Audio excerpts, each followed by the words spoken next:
Hello, friends. Welcome in. I'm a bit quiet. Turn it up. Turn it up. It's good to be back. And we still got one more day still this week. Oh, goodness. It's going to be a good stream today, friends. We're doing a 50K, 50,000 pots and pans points for Bonk today. I'm sure he'll be by at some point. I know that he does have to work, so that's kind of unfortunate. But I think that we'll be able to get our set of plates done before he goes to work. At least we'll try our best. Yeah, happy Christmas Eve, friends. This is so nice. Typically, I am working in a restaurant today, and it's been that way for many, many years. From what I can remember, at least 7 years. I've never had a Christmas Eve off where I've been able to be at home and cook. So this is great, friends. It's good to be here all together. And I'm pumped to be able to cook on the egg today, too. We have not really used it in a little bit of time, so I'm excited to get outside. It is super nice day out, too. Be cooking up with the birds out there. Okay, real quick, I'm just gonna post up our 2 recipes for today. So the first one there, well, both of them are from Serious Eats, so you know that they are tried and true. The first one is how to make a really good bone-in rack of pork. Shows you how to not do it on the egg, so you can still make this for yourself at home in the oven too. And it's gonna be super juicy, so we'll go over that together. And then the second recipe we have is for the potato gratin. So I'm gonna say the first thing we gotta do today is probably start up the egg and work on our meat. That is gonna be the longest cooking task. And then the second longest task is gonna be the scalloped potatoes. But let's make a little prep list for ourselves today too. Okay, first things first, we gotta portion up our pork roast. You guys are gonna get so excited. A very meaty stream today because, yeah, we've been maybe lacking a little bit in the meat department this whole week. So first things first, portion up our pork. We're gonna portion it into hopefully 3 separate sections to cook on the egg. So we'll do our first one with 4 bones. We're gonna split that with our grandparents. And one's gonna have 5 and the other one's gonna have 4. Hopefully we have enough bones on the rack to do that. Okay, portion our pork, and then we will start the egg, start the fire, and set the mood. Let's all huddle around the fire. And then after that, I think we'll get into our scalloped potatoes. Actually, scratch that. We'll do the apple cherry chutney first. And this is like a nice festive plate with that chutney on there. We'll do our chutney, get that kind of just simmering on the stove, and then we can start slicing all of our potatoes nice and thin, getting that ready. And I was gonna get asparagus, but it did not look good at all in the store, and it was super expensive too. So I went for green beans instead. That looked like primo. They look so nice, and we can treat green beans the same as asparagus. They are very similar as far as like cooking styles and even flavor too. Just something nice and like sweet and juicy and crunchy, right?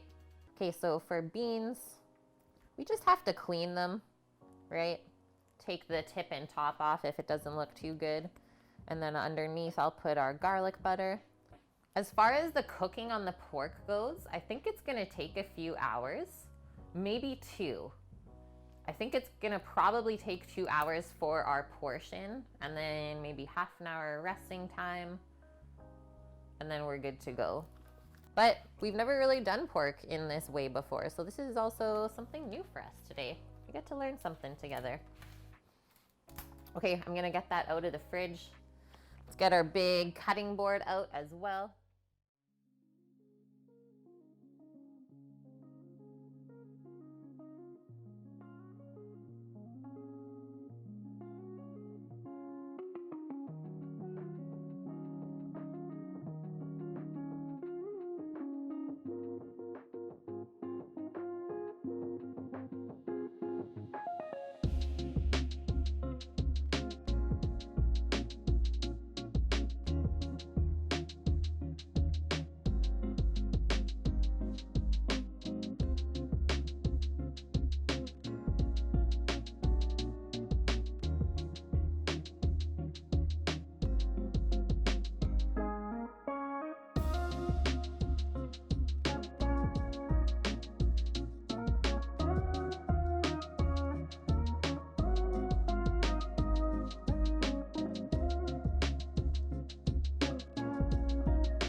Okay, I'm just gonna drape it with a towel rather than a foil. I don't wanna mess up this really nice crust that we got, but this is gonna help insulate it as it rests. This big piece can rest at least 30 minutes without suffering at all. I would not even do 15. 15-minute rest on this would not be enough with the size of it. Okay, that was our extra 10 minutes on our first pan of gratin. Just gonna bring a trivet over and we'll cheese it up together.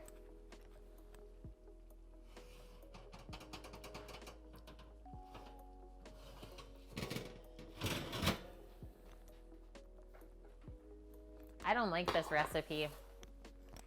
I'm just looking at it, guys, and it does not seem right.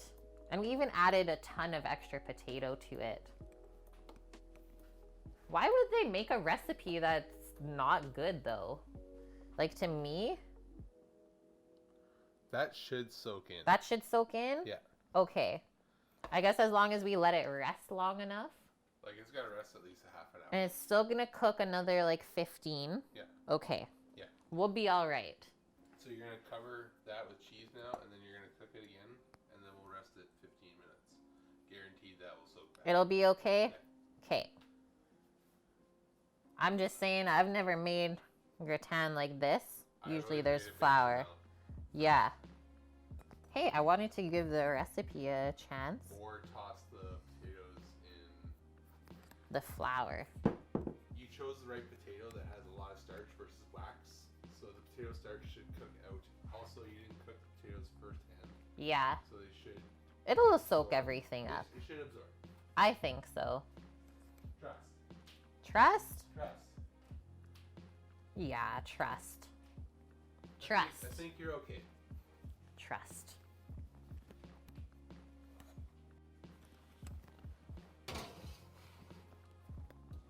Yeah, another 15 minutes at 350 because we got to wait for the pork anyways. And then 5 minutes under the broiler, and that should be really happy. All right, we got our Parmesan for the green beans as well as the garlic butter. So what we need for that for service is just a little metal bowl. We just keep that warm, put our garlic butter in, toss the beans in there once they come out of the blanching pot, put it on the plate, put your little sprinkle of Parmesan cheese, good to go. Meat baby's feeling good. It's warm, but it's not too hot. We have 8 minutes on the clock for our gratin. And then I'm gonna turn the broiler on for that so we can start crisping up the cheese. Then that'll rest and literally just finish the beans, slice the pork, put everything on the plate. Done and done. Yeah, I'm happy with how that's looking, friends. That should all soak back in really nice. So I have the other pan directly underneath, so even though the broiler's going on, the other pan's not gonna burn at all. Let's turn this off. Broiler started up, 500 F. And I'm still not gonna do the beans, just making sure that our water is nice and hot. And then once the gratin comes out and that starts resting, then we can think about the beans. And that way everything times out perfectly together. Yep, I might have to take back all the things I said about this recipe because it is looking pretty all right. I thought it was gonna be watery, and that's like my pet peeve with potato gratin or scalloped potatoes, is when it's just like very runny sauce that just leaves all of the potatoes. But I don't think that's what it's gonna be.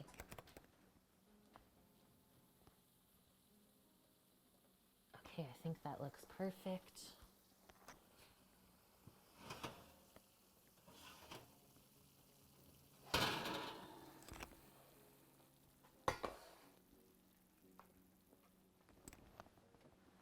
That's what we made. That looks good to me. Just kind of judging by the bubbles on the side. Definitely more of the liquid soaked in. So now let's turn this back to 350. I'm gonna do 20 minutes on the clock for that other pan. All right, now this is gonna rest up for at least 15 minutes. So let's start the beaners in a couple minutes from now, and then we are there. But it's super important that you don't dig into this too early, because yeah. So same thing like I said, is the sauce will just run everywhere. That's exactly what would happen. So now we gotta let the juices redistribute. The potatoes will soak everything back up. All right.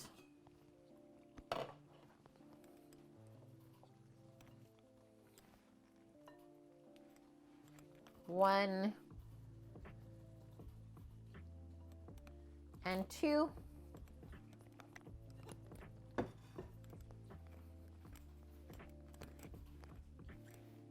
We are blanching them. Yeah, we did like four tablespoons of salt in that water. Get my tongs.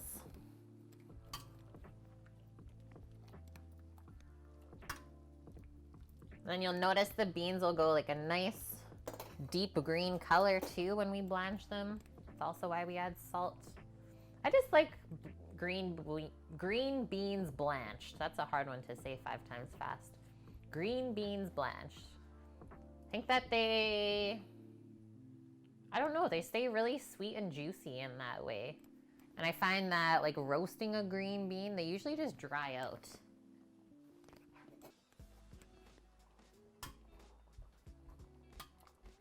Okay, I'm gonna take this little one, give it a little test bite.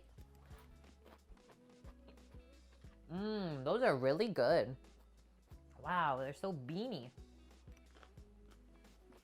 Good amount of salt in there too. Okay, I think these are done. Turn this off. Put them into our bowl here. Okay, let's give this a toss.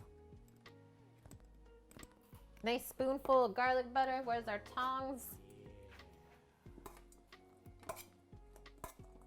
Let that melt over it. Oh, that smells good once it hits the heat. Yup. Yeah, I'm into that one for sure.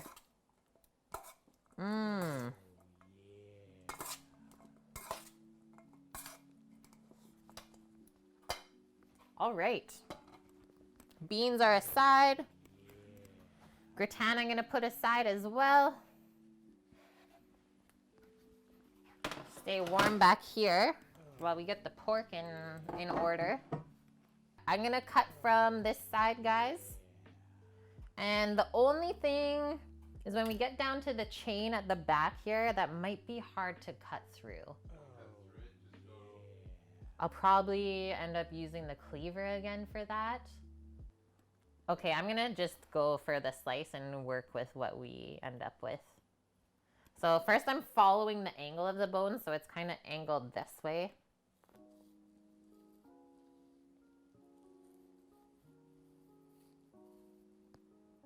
Oh yeah, that looks good. The end is always gonna be a bit more well done than the inside bit too, but this looks really nice still.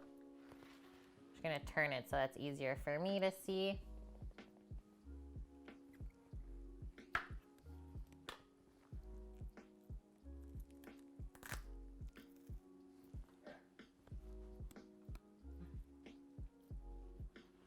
I'm glad I took this off when we did, guys, even though I was only reading like 130 at the time. If I left that on any longer, it probably would have overcooked. So sometimes thermometers aren't always the best, right? You gotta go by feel. And yeah, the carryover cooking as we rested this. Okay, there we go. So you can definitely see it's still super juicy, glistening. If I hold up that side, yeah.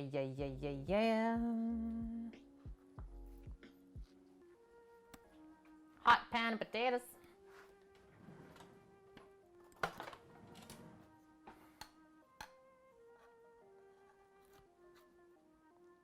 Should be able to just cut right through with your spatula. It doesn't look too juicy.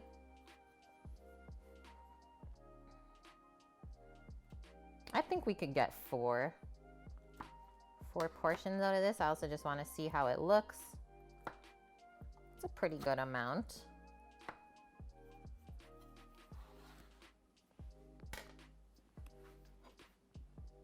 I'm gonna go for this one. Is it possible? Might have to come through this way. Yeah. Okay, please hold together. Please. Oh my God. Okay, I need 2 spatulas. It's always so hard to get the first slice out, right? Same thing with our lasagna last week. Whoa. It's messy, but not too watery. I think if we did add flour in with the milk and stuff while we were cooking it, it would have turned out better. just would have been a more fluid mixture. Like you see how it's kind of separated with the dairy and the potato starch and everything.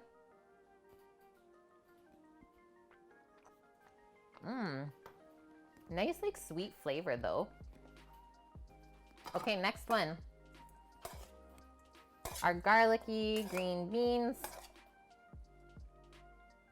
Pop that over here.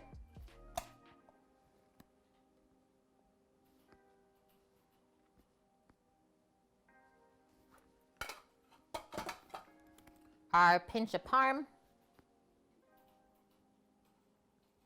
I'd rather have it not melt on them, if I'm being honest. Pop that on there. We will put our chutney right in that little crevice that we have left over. Apple cherry chutney. I think Bonk is gonna be really happy with this one. That looks fantastic. Thanks, Sam. I think everyone's gonna be really. That looks like Christmas. It looks like Christmas on a plate, right? That's what I was aiming for at least.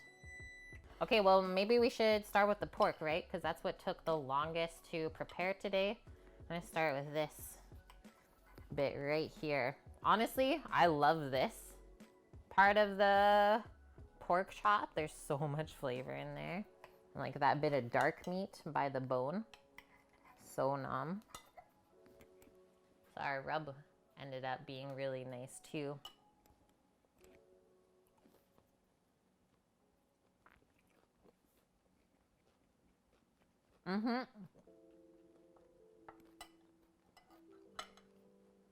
Really nice light smoke flavor on it. Good flavor too. It doesn't need any more or less seasoning. Before I finish that bite, I'm gonna get a little bit of the gratin into my mouth with the pork.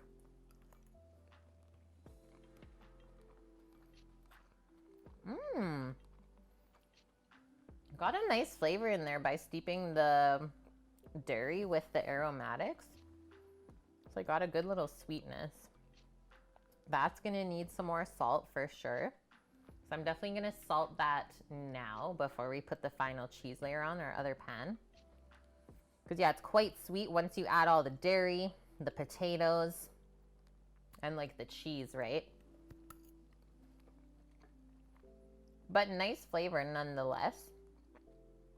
Potatoes are cooked through, but they're not mushy. And there's a mass amount of cheese in there. I hope you're doing good, iShot. Okay, I'm gonna have a bite of beans and then we'll do some pork with the chutney. Squeaky beans.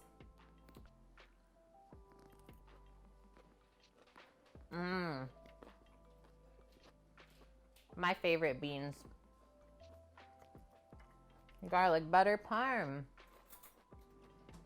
Yeah, Merry Christmas to you, iShot.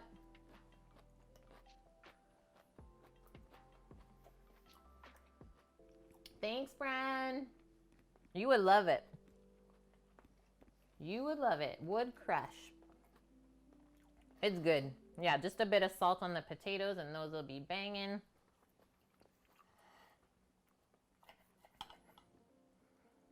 Oh yeah, that thicker piece was better. I went for like the thinnest piece. I was like, that's a touch dry. I'll take half of that with the chutney.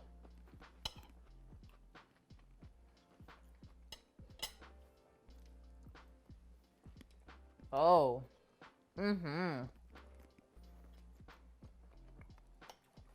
Literally Christmas on a plate. The way the cinnamon pairs up with the spices on the rub is so good. Yay, Sammy. Good last meal for the people. Okay, friends. We did it. We made it. And we even lucked out and had a little sipper of nog while everything was resting up. Whew, it feels so good. The last F for F of the year. Okole Maluna equals bottoms up, B-Tree says. Happy holidays. Love you guys. Okay, I'm gonna hit that button. We're gonna go send out the rest of our plates for our friends. See you friends tomorrow. We'll be on at 11 Pacific for a Japanese style Christmas. So much fun. Thank you for everything today, my people. Lots and lots of love, generosity, helping to build our community. And it is all appreciated. And remember, we still got our knife raffle going on until the 31st. Other than that, take care. Stay safe wherever you are. Hope you have a great Christmas and holidays if we don't see you. Okay, until next time, friends, I'm gonna hit that button. Let's go see Robin, see what he's up to. Bye!